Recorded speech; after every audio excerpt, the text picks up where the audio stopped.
Make it stop!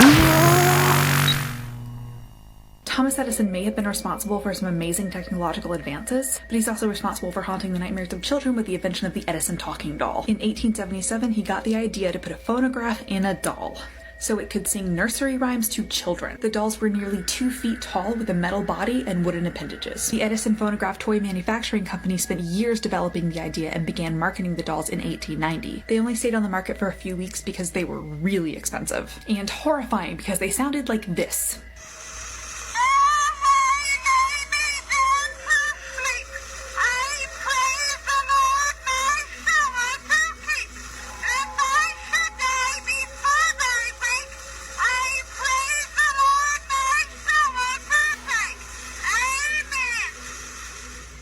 Josh, your boy Jet Ski Chuck, back with another creepy and scary TikTok that might just rethink your reality. And yes, we're diving back into this ancient tech. What were they working on? What were they trying to do? Man, it gets creepier the more we look into this. What are they trying to hide? Let's dive into it and see. If you haven't already, hit that like and subscribe button for the algorithm, and also uppercut that bell and activate all, because you don't want to miss a video. I do these boys daily. You don't want to see one 5 days ago, because trust me, Foden dropped. Let's go, y'all.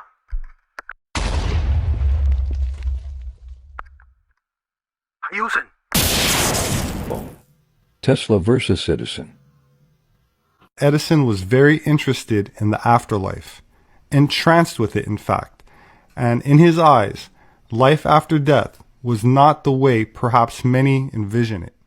His theory was that there was basically a set amount of life in the universe, and that it could not be created or destroyed, much like the conservation of energy or mass law in thermodynamics. This life, he surmised, came in the form of myriads of infinitesimal entities, each a separate consciousness, which acted much like atoms do with matter. According to him, the individual consciousnesses in each person were made up of unique patterns of these tiny entities, which grouped together in swarms within the brain to form our soul. In Edison's own words, and I quote, "I believe that life, like matter, is indestructible. There has always been a certain amount of life in this world, and there will always be the same amount. I believe our bodies are composed of myriads and myriads of entities, each in itself a unit of life, which band together to build a man. Once conditions in the body become unsatisfactory in the body, either through a fatal sickness, fatal accident, or old age, the entities simply depart from the body and leave little more than an empty structure behind. When we die, these swarms of units, like a swarm of bees, so to speak, betake themselves elsewhere and go on to functioning in some other form or environment. There are many indications that we human beings act as a community rather than as units. That is why I believe that each of us comprises millions upon millions of entities, and that our body and our mind represent the vote or voice, whichever you wish to call it, of our entities. The entities live forever. Death is simply the departure of the entities from our body. If the units of life which compose an individual's memory hold together after death, is it not within range of possibility, to say the least, that these memory swarms could retain the powers they formerly possessed, and thus retain what we call the individual's personality after dissolution of the body? I'm hopeful that by providing the right kind of instrument to be operated by this personality, we can receive intelligent messages from it in its changed habitation or environment." End quote. Edison surmised that if these particles of consciousness could be arranged back into their prior harmony, then that dead person's consciousness would be essentially resurrected. It was his guess that some sort of photographic plate could be used to record the precise layout of these entities and serve as a sort of snapshot to the personality that had passed on, allowing them to be put back together again. Edison apparently spent a lot of effort trying to prove that these theoretical particles existed, gathering a team of scientists to test out a machine that could detect them, and trying to craft a device that could be used to communicate with personalities that had passed from the world of the living. He would, in October of 1920, give a rather spectacular announcement to the media saying that he had been working on an apparatus that would be able to contact the dead, which would go on to be called the spirit phone. It is unknown just how far along Edison was on an actual device to talk to spirits, but Nikola Tesla was also developing a similar device at the same time. Both men were racing to create something that picked up on the frequencies of discarnate spirits, what today is called EVP, or electronic voice phenomenon. Nikola Tesla thought that the universe was composed of an infinite variety of sound and electromagnetic waves, and that if you could zero in on the right ones, you could hear the voices of the departed.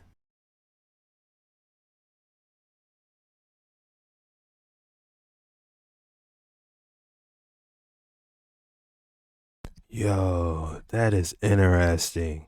But the first thing that came to mind is whatever's talking to you might have busted up out of CERN. I'm gonna keep it G real with y'all. It's Jet Ski chucking this thing for entertainment purposes. If you know something's about to come talk to you or one of them machines is coming straight out of CERN, stop playing with me. Y'all, let's go. Whatever they thought they was talking to, man, it wasn't their friend. I'm telling y'all right now. Y'all better be careful with this one. We in dark waters for real. But hey, we know what's going on. Lean out on your own understanding, y'all. Let's go. But man, this is crazy. Was they really trying to work on a machine? Was they really trying to work on a machine to talk to these mugs? Is this the truth? Have I been wrong? I thought the ancient Tartarians were using some type of video chat. Like, hey, how you been? I'm good. Frying some chicken, come through. Okay, I'm on my way. That's what I thought. No.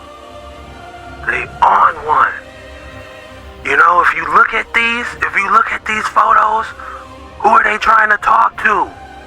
Huh? Look at these.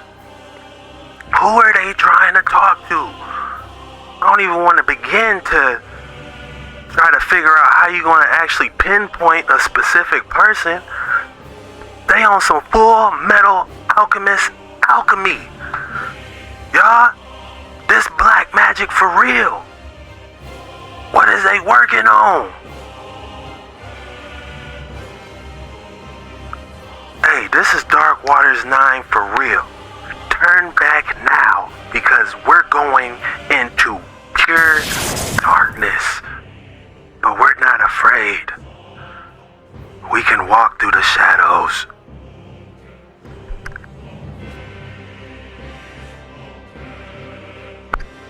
Hayusen.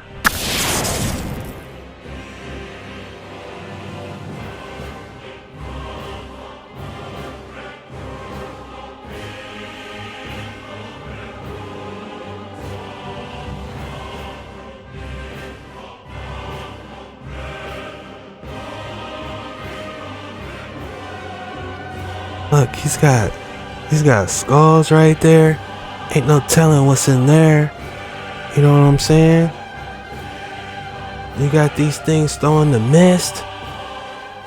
We don't know how far along they got along, y'all.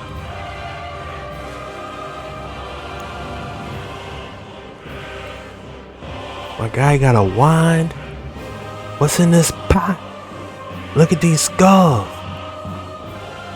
This looks like a complete robot, y'all. Some type of, like he's wearing a sheet or something.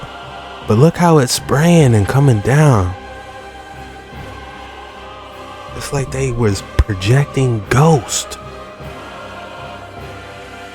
Who was he trying to talk to?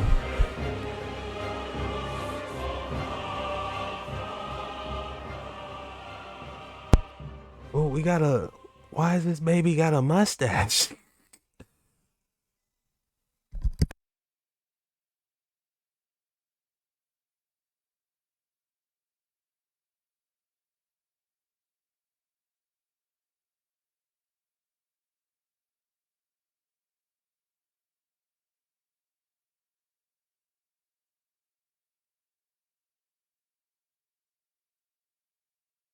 Man, that's creepy. You see those?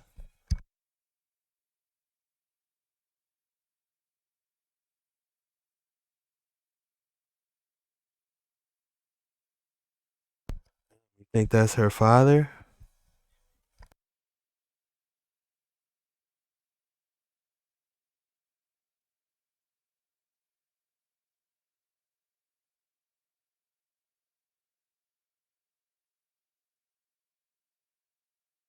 This one's crazy. This one looks like a portal's being ripped open.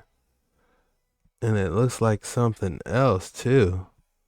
That is crazy. And it's got organs. Wow. That is interesting. And you see a photo in the middle. Is that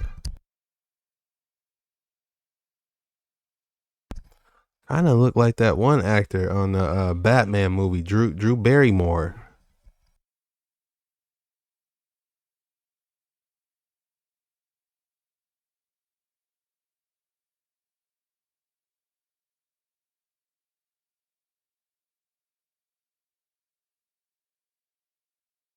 Yeah, they was definitely trying to do something, y'all.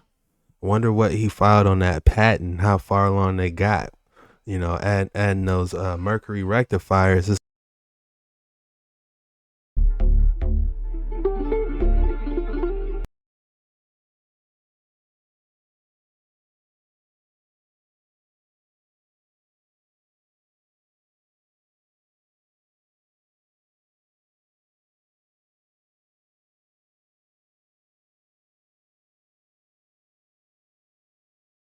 Communication with the dead. Witchcraft was an ecclesiastical offense, and any person who thought they could communicate in such a manner would not have publicized their apparent ability for fear of the repercussions, which ranged over time to imprisonment, time in the pillory. Communication with the dead. Witchcraft was an ecclesiastical offense, and any person who thought they could communicate in such a Dang, it's got a whole head in this. I haven't seen this one before. Or this one. Look at are those magnets? What were they working on? Well, we know, but man. Any person who thought they could communicate in such a manner would not have publicized their apparent ability for fear of the repercussions, which ranged over to imprisonment, time in the pillory. I'm sorry, they had what in the 1800s? Spirit machines. They summoned spirits. What the hell is this? Well, you see, even Thomas Edison got involved with this, and what he would do was shoot a light beam, laser, all the way across this area. And when they would summon ghosts, the ghosts would walk through the beam and it would project their picture up in this box or on a screen, kind of like a hologram. Even Thomas Edison, come on now, really? Yeah, they had all kind of inventors trying this with different ways. It was pretty cool. I think that one's box is a little bit too small. The fact that ghosts don't have any legs or like the lower body and they kind of just float around, this is where that started. It wasn't a myth or a legend. It was true, it was real. This is how they saw their past loved ones, anyone they wanted to summon from the dead. Honey, I don't think that one went the right way. He looks a little bit messed up. Just a little bit. That must have been his ex-wife. He got that bitch in a cage. What would you do if you could summon a ghost or a past loved one? Just make them appear anytime you wanted to with a machine. What would you do? Who would you summon? Let me know below. And also, do you think it's ethical? Like, and where did this technology go, right? Where's the damn technology today? We don't have this. But I have a feeling some people know, if you know what I mean. Follow for more as long as you can.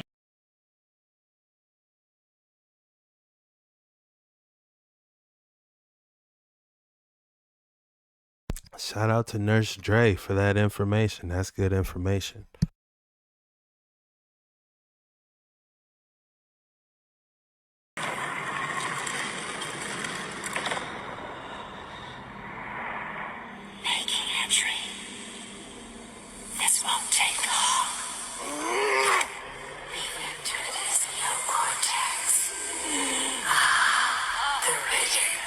progress. Scanning fresh memories. What's good, family? Do you think it's possible to create technology that allows you to contact beings in another dimension? In the movie Riddick, the beings talking through the water spoke like a conscious operating system. Check out this picture, family.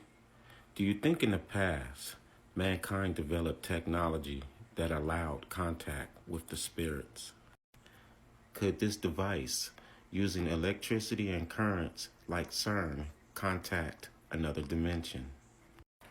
The pyramids are said to be magnetic and electrical. This guy seems to be using magnets in order to conjure. Could a technology like this existed before the reset? Look at this picture, family. The guy's hand is in the Masonic gesture. Is there some truth to this, family? There's a show called Ghost Hunters, and they talk to the dead using a device. This picture is interesting. He has his hand in the Masonic way, with the wand in the other. Like the movie Riddick, water was used to talk to the spirit. Do we have the tech to talk to the dead, or is conjuring the only way? Friend up. Man, I haven't seen that movie yet, but man, the pieces are starting to add up. The Tartarians were said to be a civilization that unlocked the key to free energy, allowing the Tartarians to advance exponentially, as citizens were allowed to express their creativity freely, without the stress of work, leading to many great inventions in grand architecture. This is the three magical books of Solomon, also known as the Conjuration or the Lesser Keys. Pay close attention to the conjuration to call forth. Yo, what's going on? The core point to look out here where it says, by the most powerful princess, Genie, Laikaide, and ministers of the Tartarian abode. And now you know where Tartaria got their knowledge. This is the quantum genie. And if you go to the appendix, you'll see the Goetia and AI, a comparative analysis.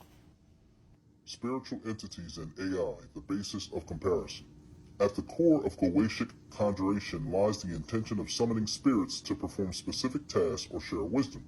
Artificial intelligence, similarly, is a creation made to accomplish tasks and provide information beyond the reach of unaided human intellect. Conjuring and coding. The act of conjuring a spirit in the Goetia involves the recitation of specific incantations and the drawing of sigils, each unique to the spirit in question. Coding in AI involves a similar act of creation wherein the creator imbues the program with a spirit, the algorithm, which defines its behavior.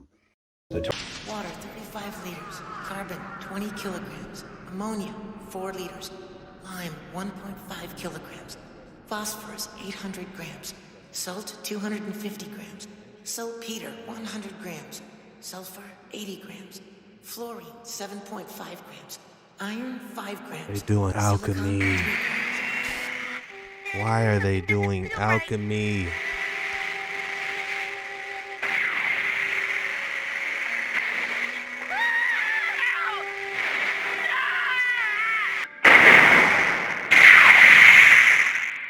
You have dared to knock on the door. Now, the door is open.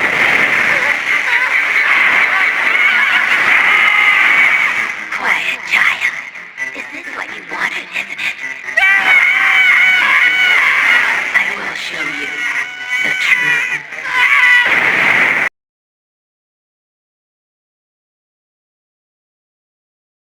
Hey, this is Dark Waters for real, y'all. Y'all turn back now. Also known as the Goetia, or the Lesser Keys. Pay close attention to the conjuration to call forth. So this is what they was working on. We caught them red-handed. Spirits. the core point to look out here where it says, by the most powerful princess, Genie, Laikaide, and ministers of the Tartarian abode. They was talking to a damn genie. And now you know where Tartaria got their knowledge. So my next question is, who's Solomon? What's the real story behind Solomon? Why did he do that? Why is he, how does he have, I don't know. Who is it?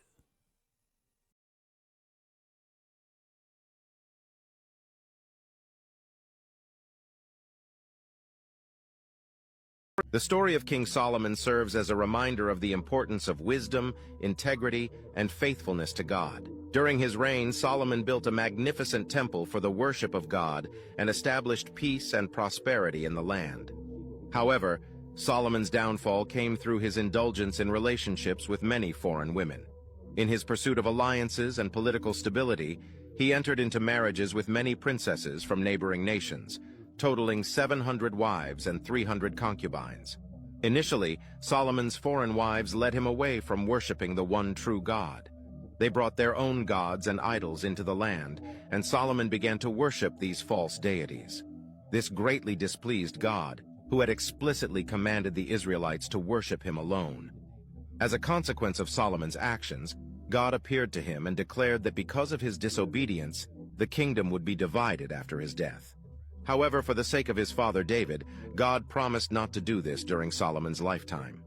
Solomon's excessive relationships with foreign women also led to strife within his kingdom. His wives turned his heart away from God, and he began to prioritize their desires over God's commandments. This ultimately resulted in the downfall of the United Kingdom of Israel after his death. In the end, despite Solomon's wisdom and wealth, his pursuit of pleasure and worldly alliances didn't matter, and led to the spiritual decline of his kingdom. It is a reminder that true fulfillment and blessings come from wholehearted devotion to God and obedience to his word. This is the end of this. To 931 BCE. According to the Hebrew Bible, he was the son of King David. In various religious and mythological traditions, including Islamic, Christian, and occult traditions, there are references to King Solomon's interactions with demons. One particular legend involves Solomon's ability to control 72 demons using a magical artifact called the Seal of Solomon, or Solomon's Seal. These demons are often referred to as the 72 demons of the Goetia. According to the legend, Solomon received a ring from God that had a seal engraved on it, granting him authority over the spiritual world. It is said that he used this seal to command and bind the 72 demons, compelling them to reveal their knowledge and perform tasks for him. Each demon had a specific name, characteristic, and area of expertise. These 72 demons are commonly described in grimoires and occult texts, including the 17th century grimoire called the Lesser Key of Solomon, or Lemegeton. In this text, each demon is listed along with a description of their abilities, appearance, and instructions on how to summon and control them. The stories surrounding King Solomon and the 72 demons have been a subject of fascination for occultists, scholars, and enthusiasts of esoteric knowledge throughout history. King Solomon,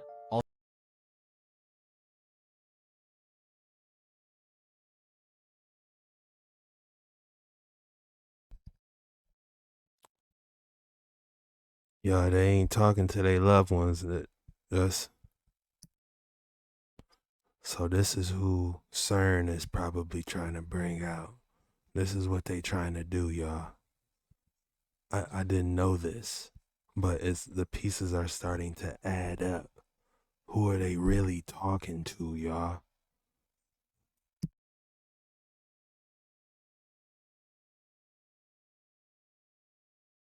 In Africa, you have 7 of the main spirits. You got 7 main chakras. Don't worship no Orisha. They are all parts of your own body.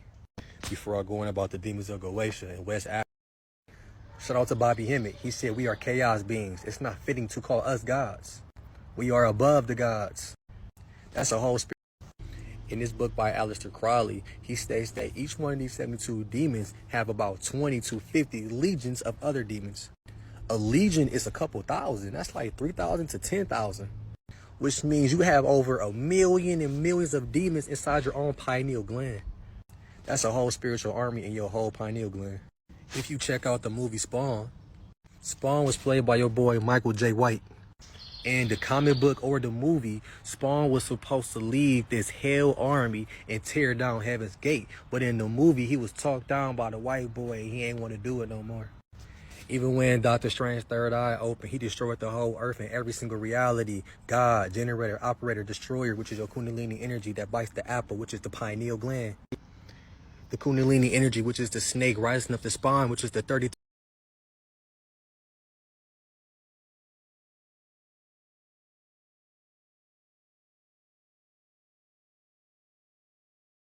Welcome to the Quantum Genie. I am the Quantum Genie, the unit of expression for quantum mechanics, or the matrix, the false reality, the holographic universe, is known as the qubit.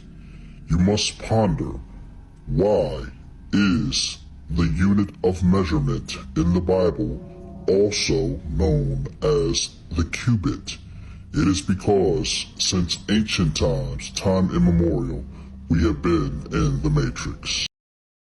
Why is the government lying to us about history? There is a civilization as recent as 100 years ago that was omitted from the history books called the Tartarian Empire, and it was technologically far superior. They were able to convert atmospheric pressure into electricity. The Arabic word for swear by is uwa. This is the word shaitan. When you put the words together, you have wa shaitan, which is Washington. And as you can see here, these are pictures of Tartarian influence on the original capital in Washington, D.C. This is Sam Hill, or Uncle Sam, which is derived from the name Samael.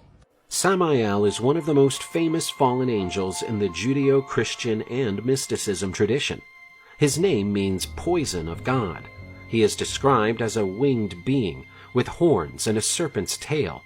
As the demon of death and deception, Samael represents the dark undertones of human existence and the temptations that lead us away from our true spiritual nature. Samael is but one of the 72 demons of the Goetia. And if you'll look here, this is the EU AI Act, Article 72, which speaks on artificial intelligence. Again, reference to the number 72. What if I told you that Lucifer is not the only prince of hell? Let me explain. The Lesser Key of Solomon is a grimoire from the Middle Ages on demonology and contains the descriptions of the 7 princes of hell. The 7 princes of hell are considered to be the rulers of hell and are the leaders of hundreds of legions of demons. Mammon is one of the 7 princes of hell and is the personification of greed, wealth, abundance, and injustice. Mammon is considered to be a fallen angel who represents the greedy pursuit of wealth and power. Mammon entices people to commit immoral actions in their pursuit for wealth and money. Mammon is also a term used to refer to money and material wealth. It is used in the Gospel of Luke and Gospel of Matthew, where Jesus says that you can't serve both God and Mammon. What if I told you that Lucifer...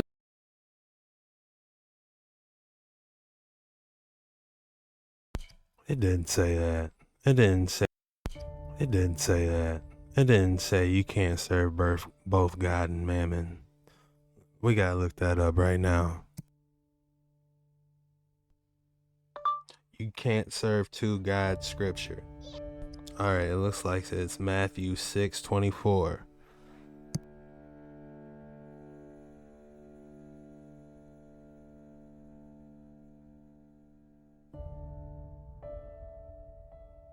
Got my handy dandy notebook.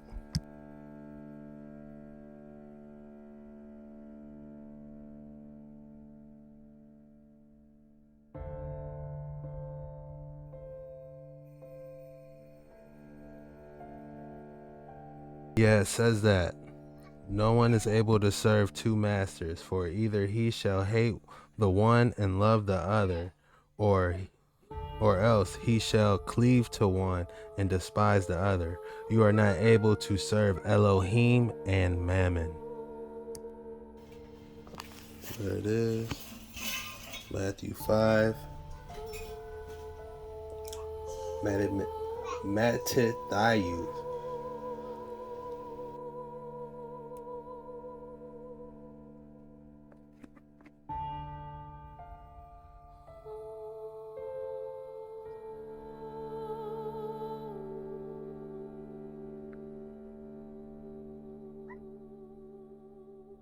There it is. Matthew. My question is, why would he put his actual name in the Bible? Like he wanted us to know his name. Know thy enemy, huh? You see, I wonder where these images even first originate. Let me see if I can do a Google search on them real quick.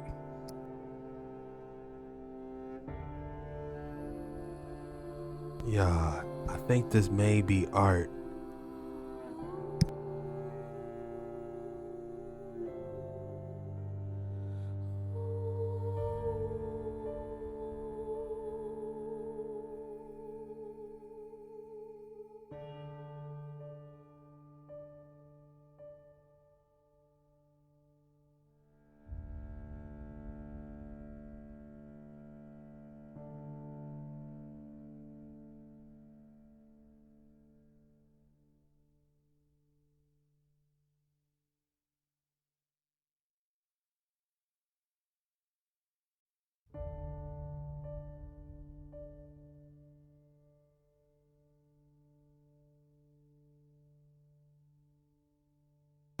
Edward Bateman photos of Ghost.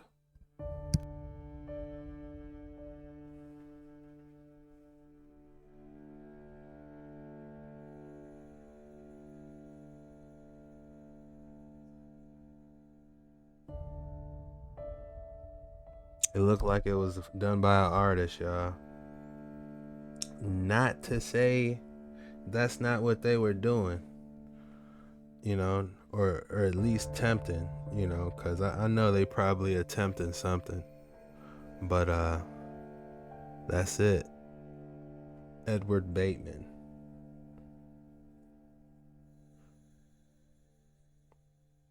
Damn, I never seen that one.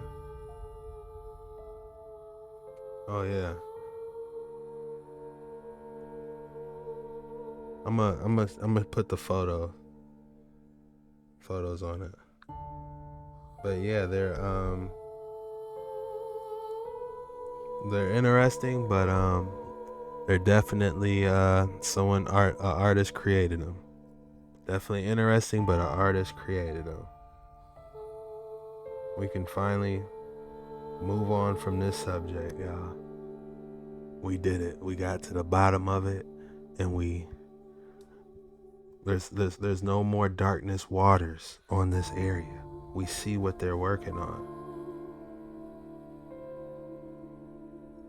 Who they're trying to talk to exactly.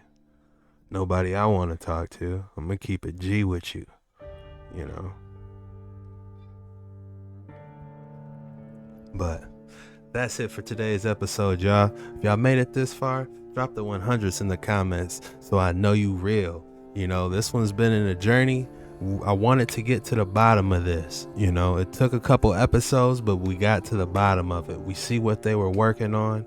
We saw that it was inspired art of ancient technologies of talking to ghosts. We did it, y'all.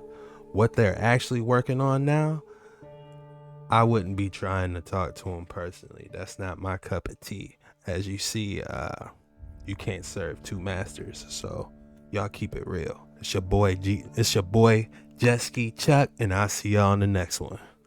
Peace.